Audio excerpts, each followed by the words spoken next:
놀라운 일이죠. 농사꾼이 아니었는데, 이때까지 늘 목축만 했는데 농사를 지었는데 그 단계에 100배의 결실을 얻었다. 그리고 점점 더 왕성해서 거부가 되었습니다. 성경은 이삭이 그렇게 복을 받고 거부가 된 이유는 여호와께서 복을 주셨기 때문이라고 말합니다. 이삭이 그 복을 받은 이유는 이 땅에 거류하면 내가 너와 함께 있어 내게 복을 주겠다고 하신 하나님의 약속의 성취였습니다. 하나님이 함께하는 인생에는 언제나 이런 은혜와 복이 따라옵니다. 이삭이 복을 받은 이유는 뭔가 열심히 해서 복을 받은 게 아닙니다. 그 땅에 머물렀기 때문입니다. 그래서 어디에 있느냐가 참 중요합니다. 하나님이 여러분에게 주신 언약의 땅에 머무는 것이 가장 중요합니다. 언약의 땅을 떠나가서 아무리 발버둥치고 열심히 노력해도 하나님의 복은 오지 않습니다. 뭘 하느냐가 중요한 게 아니라 어디에 있냐. 이게 너무너무 중요하다는 사실을 기억하시기를 바랍니다. 하나님의 복을 주셔서 이삭이 거부가 되었는데 블레셋 사람들에게 시기를 받습니다. 여러분, 인생이 그렇습니다. 성공이 인생의 최종 목적이 아니고 성공이 하나님이 우리에게 주시는 복의 전부가 아닙니다. 그렇기 때문에 어떤 일을 만나든지 간에 우리는 하나님을 붙잡고 언약의 말씀을 따라 살아야 합니다. 여러 일을 만날 수 있어요. 이상하게 볼 필요가 없습니다. 언약의 말씀 붙잡고 가면 그것이 우리가 걸어야 할 길인 것입니다. 시기한 블레셋 사람들이 우물을 다 메웁니다. 그리고 이삭에게 떠나라고 말합니다. 그러나 여전히 이삭은 그라를 떠나질 못합니다. 그래서 자기가 머물던 곳에서 한 15km 정도 떨어진 골짜기로 옮겨갔습니다. 여러분, 부요가 꼭 축복이 아닌 경우가 많다는 사실을 잊지 마시기를 바랍니다. 하나님은 우리에게 부요를 줍니다. 하나님은 때로 우리에게 물질의 복도 주십니다. 그러나 그것이 하나님이 우리에게 주실 복의 전부가 아니라는 사실을 잊지 마시기를 바랍니다. 이걸 전부라고 생각하니까 부요 때문에 하나님을 떠나가는 희한한 일이 발생하는 거죠. 복을 받고 하나님에게서 멀어지는 이런 일들이 계속 발생을 하게 됩니다. 그러므로 성공할 때, 잘 될 때, 만사가 형통할 때 정말 우리는 조심해야 합니다. 골짜기로 옮겼던 이삭이 아브라함이 팠던 우물을 다시 파기를 시작합니다. 물이 나왔습니다. 그런데 블레셋 사람들이 와서 우리 거라고 빼앗아 갔습니다. 에색을 양보했습니다. 애석하지만 에색을 양보했습니다. 신나도 양보했습니다. 2번 우물을 빼앗긴 후에 옮겨가서 3번째 우물을 팠습니다. 그런데 희한하게 이번에는 아무도 시비를 걸지 않았습니다. 그래서 이삭은 주님이 우리의 장소를 넓게 하시는구나, 이제 우리가 번성하겠다 하면서 그 이름을 르호봇이라고 지었습니다. 하나님이 싸움을 멈추게 하시고 하나님이 장소를 넓혀 주셨습니다. 복이 맞죠? 복이 맞아요. 그러면 거기서 누리고 살면 되지 않습니까? 그러나 우리가 기억해야 될 것은 하나님이 장소를 넓히시고 번성하게 하신 르호봇이 끝이 아니라는 것입니다. 하나님이 우리에게 진짜 주시고 싶은 복은 르호봇이 아니에요. 그처럼 우리의 신앙의 목표는 이 땅에서 번성하고 풍족하고 거부가 되는 것이 아니라는 것입니다. 그게 목적이 아니에요. 하나님, 우리가 이 땅에서 그렇게 살라고 우리를 부르지 않고 그것이 하나님이 우리에게 주실 최종 복이 아니라는 거예요. 뭐가 목표인가? 이삭이 그 밤에 어떻게 합니까? 브엘세바로 올라가지요. 중요한 지점입니다. 왜 올라갔을까요? 아비멜렉이 와서 그랄 땅 떠나라고 했을 때 그때 진작에 가지. 그때는 왜 안 가다가 이제 우물 판 거 다 빼앗기고 그리고 로봇을 경험하고 이제 살만한데 왜 이삭은 그때 브엘세바로 올라갔을까요? 아마도 이삭은 최근에 자기의 삶에서 계속 일어나는 일들을 경험하면서 뭔가를 느끼고 깨달았을 것입니다. 돌아봅니다, 인생을. 흉년의 때에 애굽으로 내려가려던 자기에게 찾아오셔서 너 이 땅에 거주하면 내가 너에게 복을 주겠다. 내가 너와 함께 하겠다. 는 약속을 하셨는데 실제로 하나님은 그 약속을 지키셨어요. 아비멜렉을 통해서 자신의 가정을 보호하시고 농사 지었더니만 100배 결실을 하게 하시고 우물 2개 빼앗겼지만 3번째 우물을 블레셋 사람들이 빼앗아가지 않는 것을 보면서 하나님이 정말 살아계시는구나. 이삭이 뭔가를 깊이 깨닫습니다. 그래서 신앙의 회색지대인 그랄을 떠나기로 결정을 해요. 그리고 브엘세바로 올라갔습니다.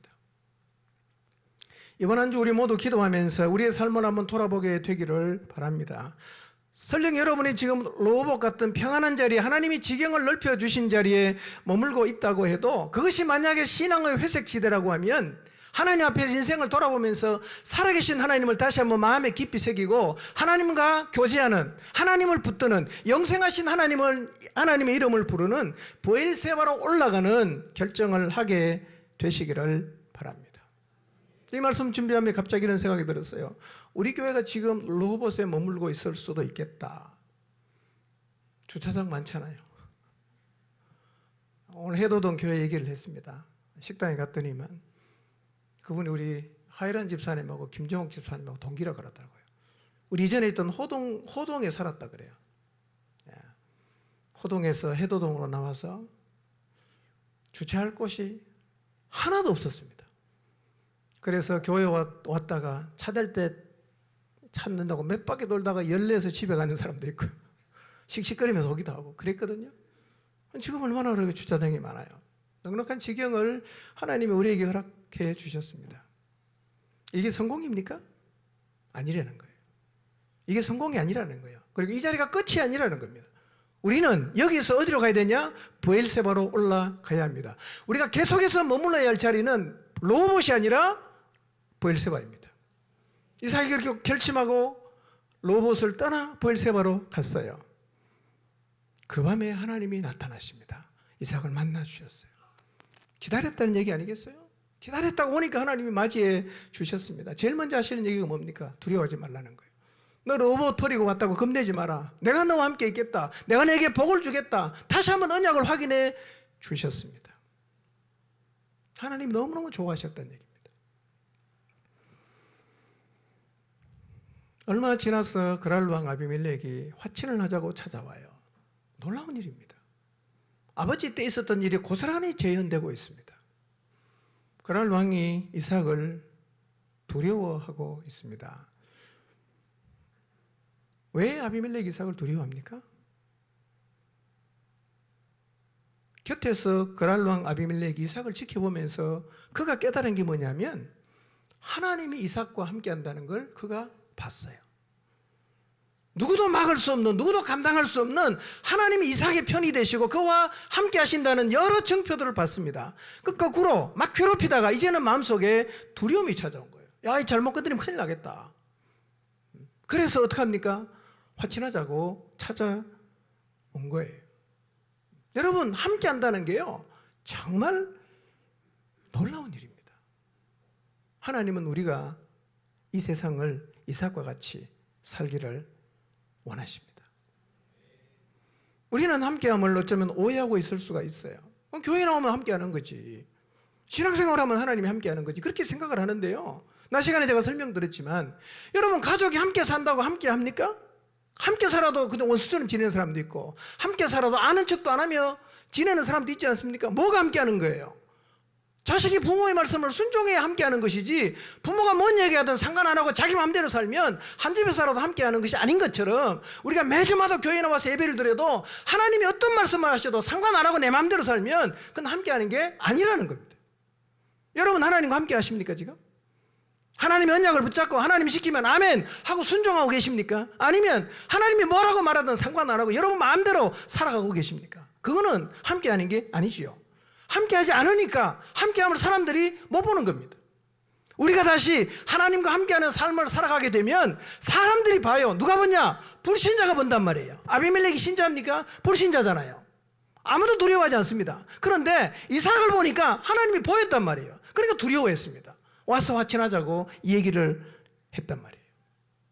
여러분 이제 우리 모두가 하나님과 함께하는 삶을 살게 되기를 바랍니다. 어떻게 함께합니까? 하나님 말씀에 순종하는 거죠. 한번 순종해 보십시오. 그거 함께하는 거예요. 우리 하나님을 믿는다고 아무리 큰 소리를 쳐도 하나님 말씀에 관심이 없고 언약의 말씀과 상관없이 살아가면 우리는 지금 하나님과 함께 하는 것이 아니라 그냥 내 길을 가는 거예요. 내 마음대로 사는 거죠. 그건 함께 하는 게 아닙니다. 그렇게 평생 살아도 사람들이 우리를 보면서 하나님이 함께 하는 것을 보지 못하게 된다는 것입니다. 뭘 순종해야 됩니까? 여러분, 우리가 예수님 믿는 우리하고 예수님 믿지 않는 세상 사람이 갖고 있는 가치 차이가 뭐겠어요?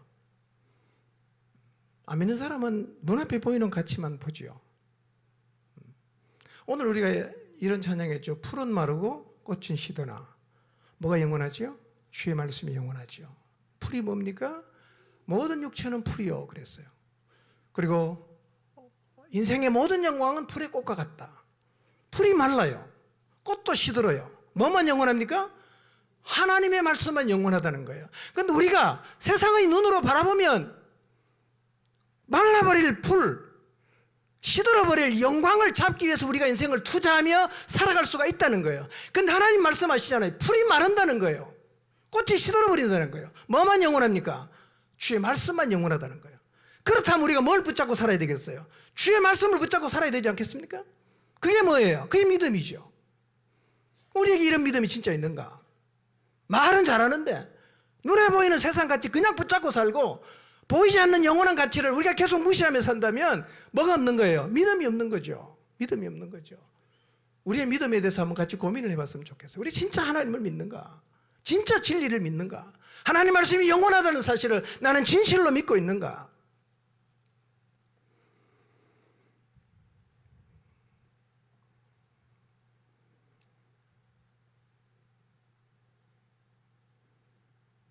우리가 세상과 가장 차이가 나는 삶을 살게 하는 것은 구원입니다. 구원. 우리가 구원받지 않는다면, 죽어서 주님이 예비하신 영원한 천국에 갈 수 없다면 세상 사람과 다르게 살 이유가 없어요.